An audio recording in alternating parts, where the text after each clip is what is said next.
Bonjour et bienvenue sur Radio ERA Environnement. Je suis Oumi Ahmed Mikidash et vous écoutez Your Voice avec Ahmed Youssouf Abdou, directeur de la météorologie aux Comores. Depuis vendredi 26 avril, les Comores subissent de très fortes inondations à Anjouan, Mouéli et Grande Comore. Un enfant a été emporté par les eaux à Anjouan ces derniers jours. Ce dimanche, le directeur de la météorologie aux Comores, Ahmed Youssouf Abdou, a répondu aux questions de Radio ERA Environnement. La direction de la météorologie indique n'être pas responsable de la sensibilisation à l'égard des citoyens comoriens. C'est le rôle de la direction générale de la sécurité civile, précise le directeur sur Your Voice. Mais il fait savoir que les deux institutions travaillent de concert. La direction de la météorologie aux Comores indique être sur le point de bénéficier de projets de systèmes d'alerte précoce multirisques tels que le projet Hydromet financé par l'Agence française de développement, l'Union européenne et le Fonds vert climat. Ce projet initié par la Commission de l'océan Indien, COI, vise à renforcer la résilience et la capacité d'adaptation des Comores, Madagascar, Maurice, les Seychelles et de la Réunion. Ces îles vulnérables à de nombreux dérèglements climatiques devraient renforcer leur capacité de surveillance climatique, météorologique et hydrologique. Il y a une semaine, rappelle Ahmed Youssouf Abdou, l'Organisation mondiale de la météorologie a animé à Moroni un atelier sur un autre projet d'alerte précoce. Plusieurs projets d'adaptation en lien avec les prévisions météorologiques et climatiques sont en cours de préparation dans l'archipel. Mais la population comorienne se sent esseulée. Depuis plusieurs années, elle fait face à de nombreux aléas climatiques, inondations, sécheresses, cyclones. À Ouani, à Mouéli, les habitants rapportent que les inondations sont fréquentes et détruisent les habitations. Elles ont provoqué d'ailleurs récemment les déplacements d'une partie de la population. La pluviométrie est une des principales causes des inondations à Mouéli et à Anjouan notamment. Ces derniers jours, les zones sinistrées, selon la direction de la sécurité civile, sont situées dans les trois îles. D'après le site d'information cycloneoi.com, à 20h35 ce lundi, 29 avril, il demeure une incertitude assez importante sur l'éventualité d'une dépression ou tempête tropicale d'ici à mercredi ou jeudi sur le nord du canal de Mozambique.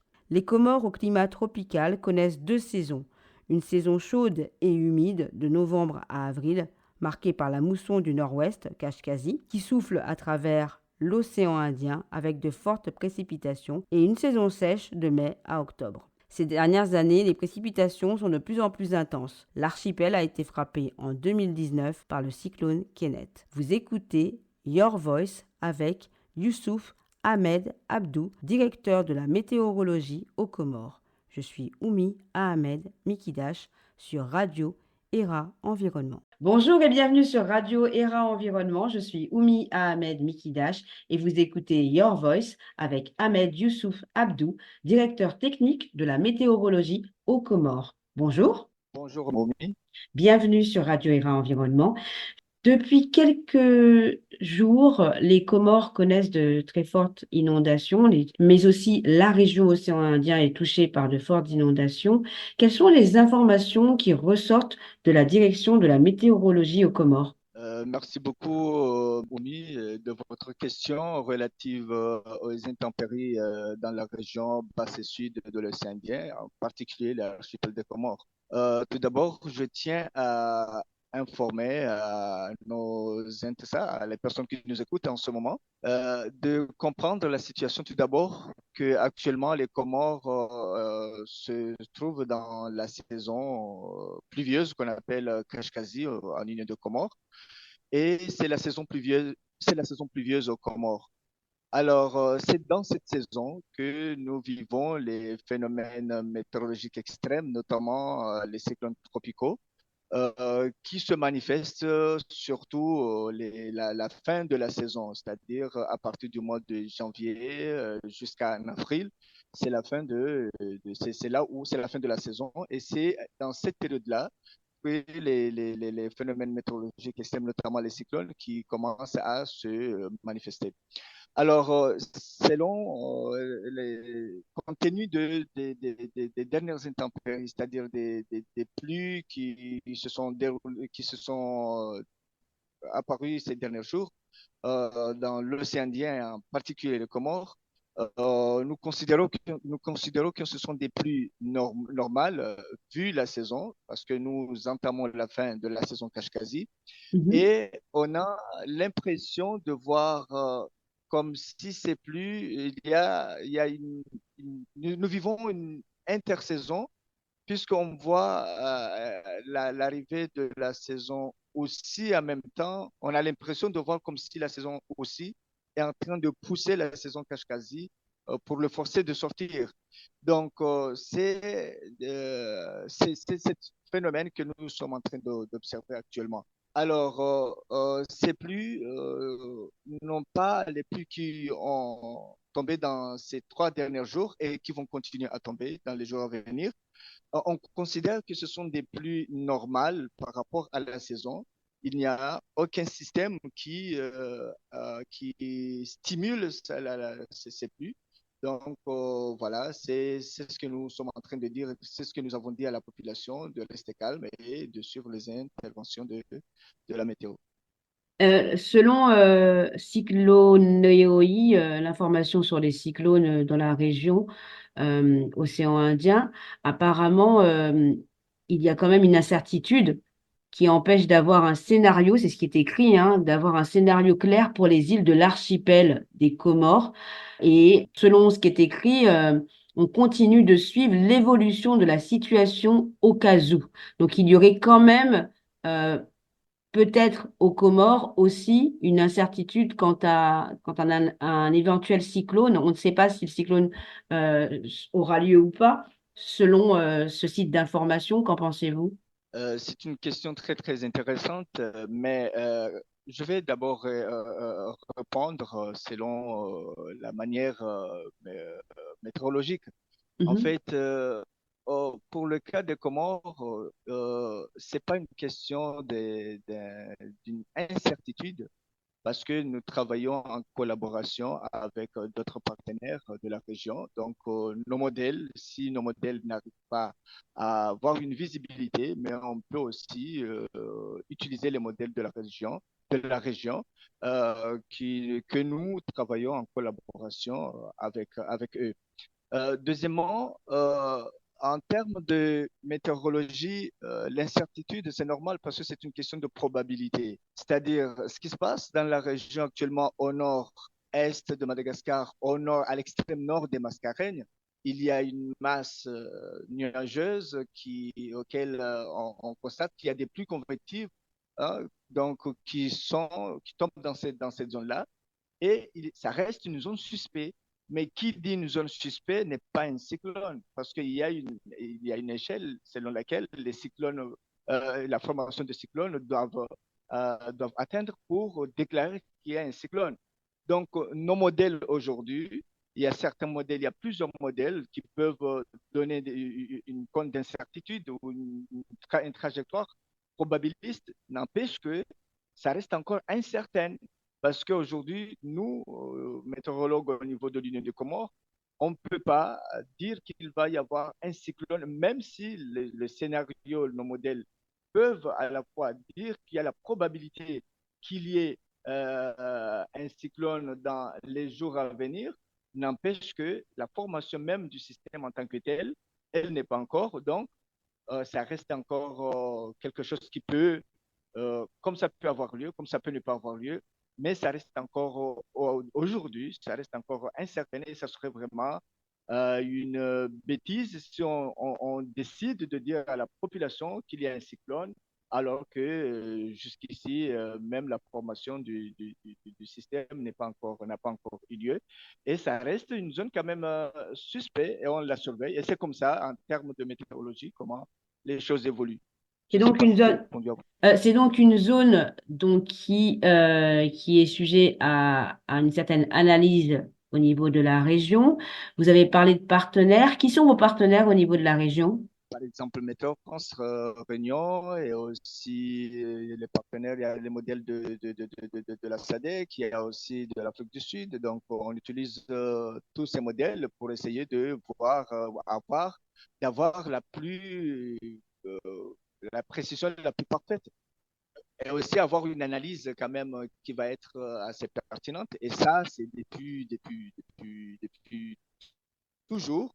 C'est comme ça qu'on travaille et on l'a prouvé dans pas mal de scénarios.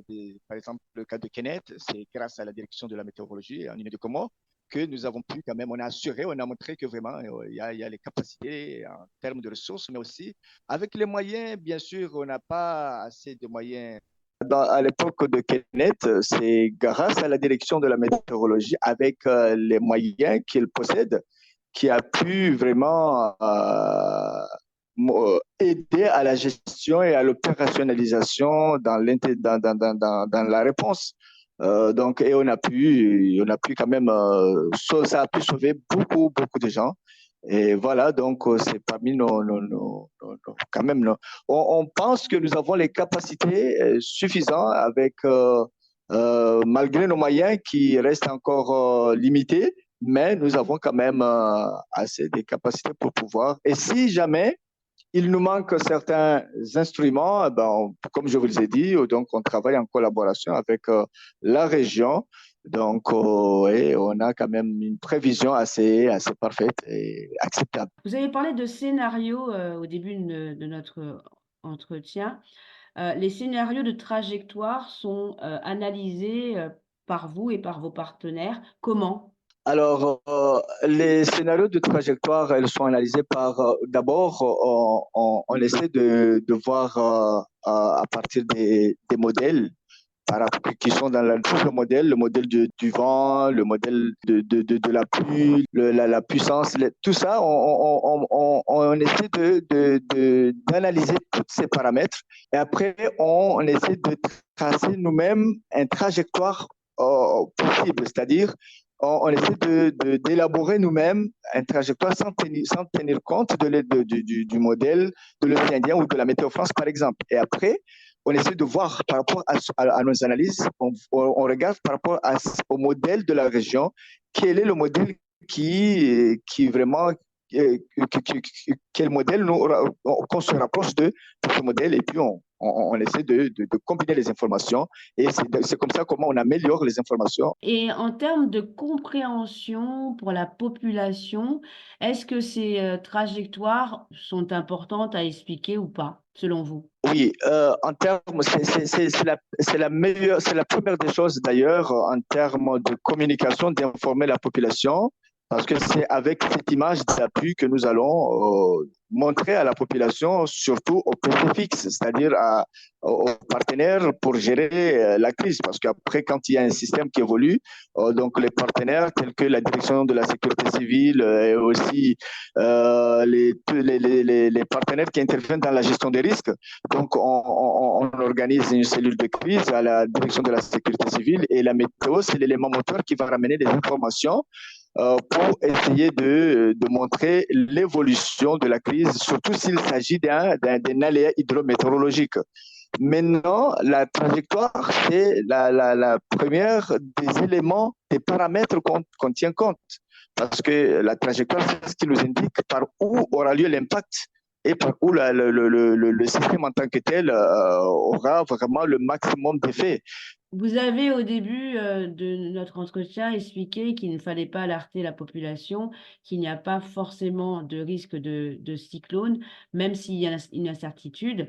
La question que je vous pose, c'est comment aujourd'hui rassurer la population alors qu'elle est habituée depuis quelques années aux inondations, aux changements climatiques. Comment rassurer la population qui, vous l'avez souligné aussi, a été touchée en 2019 pardon, par le cyclone Kenneth. Comment la rassurer et faire face, encore une fois, à d'éventuelles finalement perturbations qui iraient au-delà des inondations. Ce que nous n'espérons pas, mais en même temps, parce qu'il y a une incertitude, comment faire pour rassurer cette population et la préparer à un éventuel cyclone si cyclone il y a. Bien que vous avez bien dit, j'ai bien compris, il n'y a pas de risque au niveau des Comores de cyclone, mais encore une fois, on ne sait pas comment, vous avez parlé d'incertitude, comment faire face justement et comment aider cette population qui, après Kenneth, bien que il y ait, c'est vrai, pas de morts aux Comores, très peu, hein, je pense, de morts aux Comores, mais il y a eu quand même une certaine panique dans certaines régions reculées. Comment rassurer cette population? Oui, tout d'abord, je tiens à rectifier quelque chose. En fait, quand on parle que pour le moment, il n'y a lieu de soulever la panique, c'est parce que en termes de météorologie, on doit vraiment se rassurer de l'évolution du système. Donc maintenant, je n'ai pas dit qu'il n'y a pas la probabilité qu'il y ait, puisqu'on a parlé d'une zone suspecte. Hmm. N'empêche que pour l'heure, il n'y a lieu d'alarmer la population, de dire à la population qu'il va y avoir un cyclone. Et si ça n'a pas lieu, donc ça restera vraiment un travail quand même impropre. On pense qu'aujourd'hui, il n'y a pas encore vraiment, c'est pas la question, la population devrait comprendre que les pluies qui tombent aujourd'hui, depuis les 3 derniers jours et les jours qui vont venir, ce ne sont pas des pluies qui ont un lien quelconque avec un système qui est supposé évoluer dans le nord-est de Madagascar. N'empêche qu'au-delà des 5 jours à venir ou de 3 jours à venir, à ce moment-là, on aura encore une autre prévision et c'est comme ça comment nous, on rassure la population. C'est une D'accord. chose, c'est des scénarios qui se sont déjà passés dans le passé Oui. et effectivement, il est possible que, voire même, on peut même avoir des tempêtes, une formation de tempêtes et que ces tempêtes-là, après, ça disparaît comme ça. Ce sont des scénarios possibles, raison pour laquelle on ne peut pas paniquer la population parce que avec le traumatisme de Kenneth, la population va vouloir vraiment, comme j'ai déjà entendu des gens qui vont, parce que d'autres personnes essaient de prendre des informations d'ailleurs et Hmm. de le fixer au niveau des Comores. Et aussi, ce qui se passe à Madagascar, c'est autre que ce qui se passe aux Comores, bien que nous sommes dans la même zone bassin sud océanique, mais quand même, il y a les distances et les différentes zones auxquelles elles nous séparent. Je vois. Euh, Comment vous, en tant que direction de la météorologie, vous avez parlé de la direction de l'aviation civile, du travail qui se fait avec toutes les organisations nationales au niveau des Comores et internationales au niveau de la région. Est-ce qu'il y a un travail de sensibilisation aux cyclones et aux tempêtes? J'ai pas entendu très bien. Est-ce que vous pouvez répéter la question? Vous travaillez au niveau régional, mais au niveau national avec la direction de la sécurité civile. La question que je vous pose, c'est est-ce que au niveau de la direction de la météorologie et des institutions nationales et même internationales, au niveau de la région, il y a un travail de sensibilisation puisque on est amené depuis des années maintenant au changement climatique. Est-ce qu'il y a un travail avec la COI aussi sur justement la sensibilisation de la population et des comportements à adopter en cas de tempête, inondation et cyclone? Oui, je répondrai positivement qu'il y a ce genre de travail parce que, par exemple, dans le cas de la Piroie, La Piroie, c'est donc la plateforme d'intervention régionale océan Indien de la Croix-Rouge française qui mène un programme de gestion des risques de catastrophes en coopération avec les sociétés nationales de la Croix-Rouge et du Croissant-Rouge. je pense qu'ils ont déjà fait un travail pour essayer, dans le cadre d'un risque, j'ai élaboré des manuels pour essayer d'informer aux élèves sur une quelconque risque, quelles sont les mesures à prendre, etc. Aussi, au niveau de la direction de la sécurité civile, c'est eux qui interviennent dans les zones d'intervention, et notamment les zones reculées pour sauver les gens. Je pense que du travail, oui, elles ont déjà eu lieu. En ce qui nous concerne, nous, notre rôle à nous en tant que centre d'alerte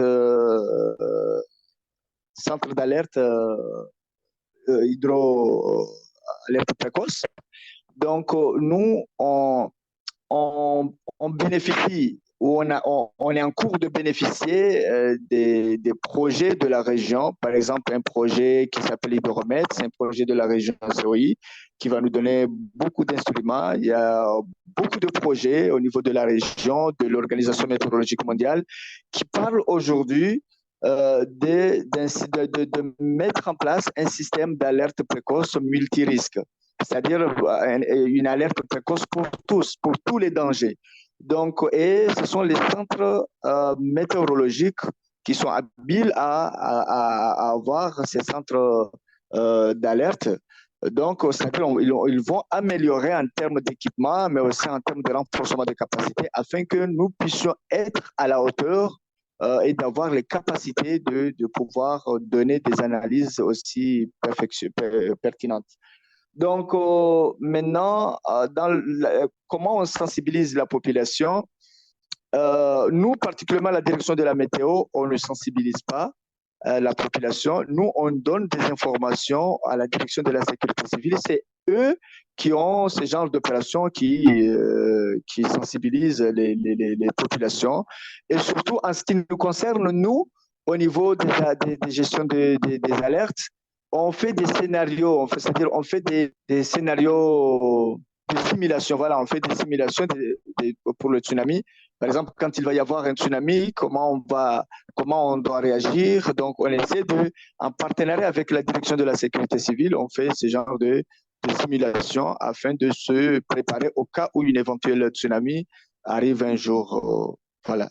Très bien, je comprends. Vous avez parlé donc du rôle de la direction de la sécurité civile et vous avez parlé des projets de la Commission de l'océan Indien, donc la COI pour les auditeurs qui ne savent pas, et vous avez évoqué le projet Pirois. Et le projet Alerte précoce multirisque, il intervient sur combien d'années en fait? Alors, c'est actuellement avec l'OMM, L'Organisation récemment, mondiale de la météorologie, oui. l'OMM et du NDRR, le système des Nations Unies qui intervient dans la gestion de risques et catastrophes. Donc, ils ont organisé l'atelier national récemment aux Comores, il y a une semaine, pour essayer de rassembler les parties prenantes afin d'étudier comment le projet doit être mis en œuvre, avec quels partenaires et comment la coordination aura lieu. Donc, pour l'heure, on est dans les phases préliminaires. N'empêche qu'il y a quand même certains projets qui existent, qui ont déjà commencé à travailler, parce que comme vous savez qu'il y a plusieurs institutions qui interviennent aujourd'hui à la Banque mondiale, il y a d'autres institutions partenaires, hein, d'ailleurs aussi qui interviennent dans le cadre de l'alerte précoce. Donc voilà, il y a un projet CREOS qui est financé par la Banque mondiale, qui a déjà travaillé avec la DTM. Et il a aussi renforcé par exemple, renforcer les capacités en ressources humaines, mais aussi il y a d'autres projets, il y a pas mal de projets, bon, donc, qui vont aussi travailler dans le cadre des alertes précoces, multirisques. Mais le plus gros projet, c'est celle qui va être mis en place par l'Organisation météorologique mondiale et celle de l'hydromet. Oui. Alors, vous avez parlé donc des scénarios, des trajectoires, du travail qui se fait au niveau de la météo. Il y a aussi quand même un travail de cohésion entre les différentes organisations nationales, dont la direction de la sécurité civile aux Comores. L'adaptation au changement climatique est une question importante en Afrique et maintenant partout dans le monde. On parle de ces questions d'adaptation au changement climatique. Vous, au niveau de la météo, comment vous intégrez la question de l'adaptation au changement climatique? Alors, la question de l'adaptation au changement climatique, comment on l'intègre en fait? On essaie d'acquérir des instruments, hein, qui nous permettraient vraiment d'avoir des données fiables pour informer le gouvernement sur l'évolution du climat. Aujourd'hui, je trouve que nous possédons quand même, récemment, on a eu une antenne South. C'est un projet qui s'intitule South de la région de l'océan Indien. Et cette antenne, par exemple, nous a permis aussi de voir l'évolution des rayons UV au niveau de l'Union Comore et qui savait que les rayons UV s'avère qu'ils se trouvent en hausse par rapport à d'autres régions. C'est quelque chose que les gens ne savaient pas, mais c'est grâce à des instruments pareils qui vont nous permettre vraiment de voir, d'avoir des données fiables. Et ces données-là, on va les analyser et aussi les exploiter auprès des personnes susceptibles d'avoir ces données-là. Par exemple, le cas de l'agriculture, nous avons un service agrométéorologique. Donc, le cas de l'hydrologie, nous avons un service hydrométéorologique. Eux, ils vont se focaliser sur tout ce qui est rivière et les autres vont se focaliser sur tout ce qui est données relatives à l'agriculture et aussi le service climat qui a la charge de superviser l'évolution du climat. Donc, la question de l'adaptation, nous, on doit vraiment avoir des outils de dernière génération pour pouvoir affiner nos analyses et avoir des données fiables. Et c'est à partir de ces données et aussi renforcer les capacités des personnes au sein de la direction. C'est comme ça comment nous, on peut apporter quelque chose dans l'adaptation. Maintenant, ça reste que ce sont les environnementalistes qui vont proposer des méthodes sur les types de cultures qu'il fallait planter pour des cultures résilientes et résistantes. Donc, voilà, je pense que c'est comme ça que comment j'ai compris votre question. Et justement, le système d'alerte précoce multirisque, il entre dans le cadre de l'adaptation, n'est-ce pas? Bon, je ne sais pas, est-ce que le système de l'ONU, système alerte précoce pour tous, est-ce que ça entre dans le cadre de l'adaptation? Je ne sais pas si est-ce qu'on peut parler de ça. En tout cas, c'est un projet qui va nous apporter énormément d'infrastructures en termes d'instruments et aussi en renforcement de capacité. Et je pense que oui, c'est possible qu'on peut parler. C'est possible peut-être, mais je ne suis pas sûr. La météo essaie d'apporter quand même des réponses par rapport aux difficultés quotidiennes liées au climat. Vous travaillez avec l'Observatoire du Karthala ou pas? Alors, dans le cas du préfixe, c'est-à-dire quand il y a un risque, donc ils font partie de nos partenaires. Et effectivement, oui, on travaille, mais il n'y a pas eu encore un phénomène qui a fait qu'on a travaillé directement. Mais oui, on a quand même, on travaille avec l'Observatoire. Oui. Eh bien, merci Ahmed Merci Youssouf à vous. Abdou. Je voulais juste revenir sur l'information. Donc, la surveillance est de rigueur dans la région et dans l'archipel des Comores. Oui, c'est ce que nous, direction de la météorologie en Union de Comores, nous souhaitons donner à la population. C'est-à-dire, on veut que la population reste calme et qu'ils suivent les informations de la direction de la météorologie. La zone supposée être suspecte, bien sûr, on essaie de voir son évolution a lieu, il y a aussi une possibilité que le système peut aller dans la zone de Mascarène. Si jamais le système va avoir lieu. Maintenant, comme le système, ça reste une zone suspecte, ça reste toujours des incertitudes et aussi on essaie de voir comment son évolution, on le suit de près, comme aujourd'hui, là où nous sommes à la direction parce que il y a toujours une cellule de veille qui essaie de voir l'évolution de la situation. En tout cas, jusqu'à preuve du contraire, on ne peut pas annoncer à la population qu'il y a un cyclone. Très bien. Eh bien, merci, Monsieur Ahmed Youssouf. Merci. Oui, je vous remercie à vous aussi.